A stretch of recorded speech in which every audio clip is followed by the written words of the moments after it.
ಲೋಕಸಭಾ ಸಮರದಲ್ಲಿ ಸಾಲು ಸಾಲು ಸಚಿವರ ಮಕ್ಕಳು ಅದೃಷ್ಟ ಪರೀಕ್ಷೆಗಿಳಿದಿದ್ದಾರೆ. ಮಕ್ಕಳನ್ನ ಕಣಕ್ಕಿಳಿಸಿ ರಾಜಕೀಯ ಪ್ರಾಬಲ್ಯ ಮರೆಯಲು ಸಚಿವರು ಲೆಕ್ಕಾಚಾರ ಹಾಕಿದ್ದಾರೆ. ಆದರೆ ಮಾಜಿ ಮುಖ್ಯಮಂತ್ರಿ ಪುತ್ರನ ಸೋಲಿನ ಪಯಣದಿಂದ 4 ಸಚಿವರ ಮಕ್ಕಳಿಗೂ ಕೂಡ ಆತಂಕ ಶುರುವಾಗಿದೆ. ಪ್ರಚಾರದ ಅಖಾಡಕ್ಕೆ ಧುಮುಕುವ ಮೊದಲೇ ಚಿಂತಾಕ್ರಾಂತರಾಗಿದ್ದಾರೆ.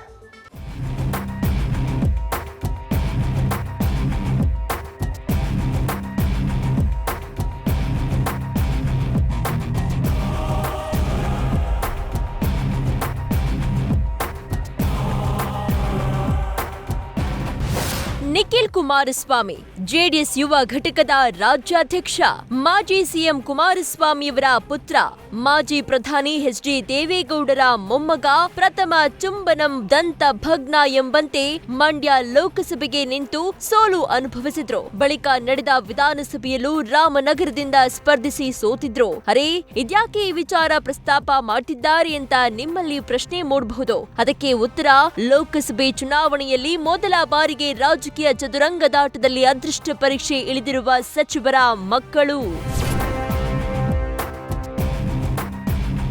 ಕರ್ನಾಟಕದಲ್ಲಿ 20 ಕ್ಷೇತ್ರ ಗೆಲ್ಲಲು ಟಾರ್ಗೆಟ್ ಫಿಕ್ಸ್ ಮಾಡಿಕೊಂಡಿದ್ದ ಕಾಂಗ್ರೆಸ್ ಹೈಕಮಾಂಡ್ ಕೆಲವೊಂದು ಕ್ಷೇತ್ರಗಳಲ್ಲಿ ಸಚಿವರನ್ನ ಕಣಕ್ಕಿಳಿಸಲು ಮುಂದಾಗಿತ್ತು. ಆದರೆ ಸಚಿವರು ತಮ್ಮ ರಾಜಕೀಯ ಮೇಲಾಟದಲ್ಲಿ ತಮ್ಮ ಮಕ್ಕಳಿಗೆ ಟಿಕೆಟ್ ಪಡೆದುಕೊಂಡಿದ್ರು.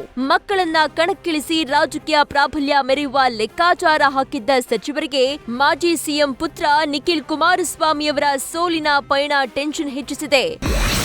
ಲೋಕಸಭಾ ಚುನಾವಣೆಗೆ ಇದೇ ಮೊದಲ ಬಾರಿಗೆ ಕಾಂಗ್ರೆಸ್ನಿಂದ 4 ಸಚಿವರ ಮಕ್ಕಳು ಚುನಾವಣಾ ಕಣಕ್ಕೆ ಇಳಿದಿದ್ದಾರೆ. ಈ ಹಿಂದೆ ನಿಖಿಲ್ ಕುಮಾರಸ್ವಾಮಿ ಸಹ 2 ಬಾರಿ ಸ್ಪರ್ಧೆ ಮಾಡಿದ್ದಾರೆ. 2019ರ ಲೋಕಸಭಾ ಚುನಾವಣೆಯಲ್ಲಿ ಮಂಡ್ಯದಿಂದ ಸ್ಪರ್ಧಿಸಿ ಸೋತಿದ್ರು. ಬಳಿಕ 2023ರ ವಿಧಾನಸಭೆ ಚುನಾವಣೆಯಲ್ಲಿ ರಾಮನಗರದಿಂದ ಸ್ಪರ್ಧಿಸಿ ಮುಖಭಂಗ ಅನುಭವಿಸಿದ್ರು. ರಾಮನಗರ ಎಚ್ಡಿಕೆಯ ಕರ್ಮಭೂಮಿ.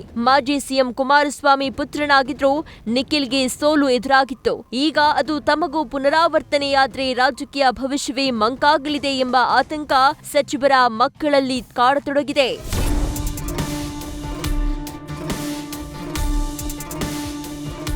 ನಿಖಿಲ್ ಕುಮಾರಸ್ವಾಮಿ ಸೋಲಿನಂತೆಯೇ ನಮಗೂ ಅಂಥದ್ದೇ ಪರಿಸ್ಥಿತಿ ಬಂದ್ರೆ ಹೇಗೆ ಎಂದು ಪ್ರಚಾರದ ಅಖಾಡಕ್ಕೆ ಧುಮುಕುವ ಮುನ್ನವೇ ಚಿಂತಾಕ್ರಾಂತರಾಗಿದ್ದಾರೆ. ಮತ್ತೊಂದೆಡೆ ಸಚಿವರು ಕೂಡ ತಮ್ಮ ಮಕ್ಕಳ ಮುಂದಿನ ರಾಜಕೀಯ ಭವಿಷ್ಯಕ್ಕಾಗಿ ರಣತಂತ್ರಗಳನ್ನ ರೂಪಿಸುತ್ತಿದ್ದಾರೆ.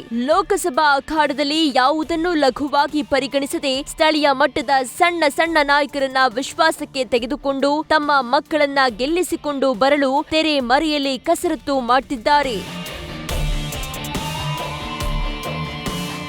ಬೆಳಗಾವಿಯಲ್ಲಿ ಲಕ್ಷ್ಮೀ ಹೆಬ್ಬಾಳ್ಕರ್ ಮಗನ ಗೆಲುವಿಗಾಗಿ ಕಾಲಿಗೆ ಚಕ್ರ ಕಟ್ಟಿಕೊಂಡವರಂತೆ ಕ್ಷೇತ್ರದಲ್ಲಿ ತಿರುಗಾಡ್ತಿದ್ದಾರೆ. ಇನ್ನು ಸತೀಶ್ ಜಾರಕಿಹೊಳಿ ಕೂಡ ಚಿಕ್ಕೋಡಿಯಲ್ಲಿ ಮಗಳ ಗೆಲುವಿಗೆ ಶ್ರಮಿಸುತ್ತಿದ್ದಾರೆ. ಅದೇ ರೀತಿ ಸಚಿವ ಶಿವಾನಂದ ಪಾಟೀಲ್, ಈಶ್ವರ ಖಂಡ್ರೆ ಕೂಡ ಮಕ್ಕಳನ್ನ ಗೆಲ್ಲಿಸಿಕೊಂಡು ಬರಲು ಬ್ಲೂ ಪ್ರಿಂಟ್ ರೆಡಿ ಮಾಡ್ಕೊಳ್ತಿದ್ದಾರೆ. ಒಟ್ಟಾರೆ ಮಾಜಿ ಸಿಎಂ ಪುತ್ರ ನಿಖಿಲ್ ಪ್ರಥಮ ಚುಂಬನಂ ದಂತ ಭಗ್ನಂ ಆದಂತೆ ಸಚಿವರ ಮಕ್ಕಳಿಗೂ ಆಗುತ್ತಾ, ಅಥವಾ ಮಕ್ಕಳನ್ನ ಗೆಲ್ಲಿಸಿಕೊಂಡು ಸಚಿವರು ತಮ್ಮ ಸಾಮರ್ಥ್ಯ ಪ್ರೂವ್ ಮಾಡ್ತಾರಾ ಅನ್ನೋದು ಇನ್ನೇನು ಕೆಲವೇ ದಿನಗಳಲ್ಲಿ ಗೊತ್ತಾಗಲಿದೆ. Madhusudan, news first, Bengaluru. News first ನಿರ್ಭೀತಿಯಿಂದ ನಿಮ್ಮ ಪರವಾಗಿ.